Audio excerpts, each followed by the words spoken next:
খাচ্ছে দেখো, যেন জীবনে খেতে পায় না। না, এটা আমার কথা নয়, অনেকেই বলে, অনেকেই ভাবে, তাদের কথাগুলোই আমি আজকে বলছি।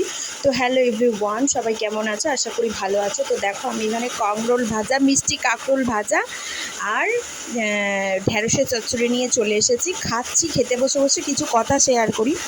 তো জানো তো, কিছু মানুষের ধারণা যে আমি প্রচুর খাই, জীবনে খাই না। তো আমি বলবো তাদেরকেই যে আমি এর থেকে বেশি খেতাম আমার বিয়ের আগে বাবার কাছে। তো জানো তো, সবার মানুষের ধারণা, মানসিকতা সবার ভালো না, সবাই ভাবেই, সেটাই বলছি। তো দেখো, আমি এখন খেতে বসেছি। ভেবে ভাবছো তো যে এইভাবে খাচ্ছে কেন? না না, আমি একটু খাবার স্পিডটা বাড়িয়ে রেখেছি, কারণ একটু তাড়া আছে, বাইরে বৃষ্টি পড়ছে, জানালার ধারে ফোনটা সেট করে আমি খাচ্ছি। তো তোমরা কারা কারা খাওয়ার ভিডিও দেখতে ভালোবাসছো, তাহলে আমি প্রত্যেক দিন তোমাদেরকে খাওয়ার ভিডিও দেখাবো। তো ভয়েস দিতে পারছি না, কারণ বৃষ্টি হচ্ছে, তাই পরে ভয়েস অ্যাড করেছি। তো দেখো, আমি খেয়েই যাচ্ছি, খুব তাড়াতাড়ি করে খাচ্ছি। তো দেখো, দৌড়ে গিয়ে আবার ডিমের ঝোল নিয়ে চলে এসেছি। আজকে আমাদেরকে, এই গরিব মানুষ তো, আমাদের তাই 3টে রান্নাই হয়েছে। একটা হচ্ছে মিষ্টি কাঁকরোল ভাজা, ঢ্যাঁড়স চচ্চড়ি আর ডিমের তরকারি।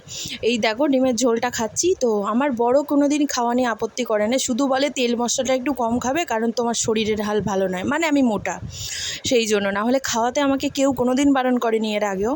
তো তোমরা প্লিজ, যদি ভালো লাগে, লাইক কমেন্ট করে আমার পাশে থেকো। তো আমার নতুন চ্যানেল, এইভাবে সাপোর্ট করলে আমি নিশ্চয়ই এগিয়ে যাব, আর আমি একদিন বড়লোক হবই হব।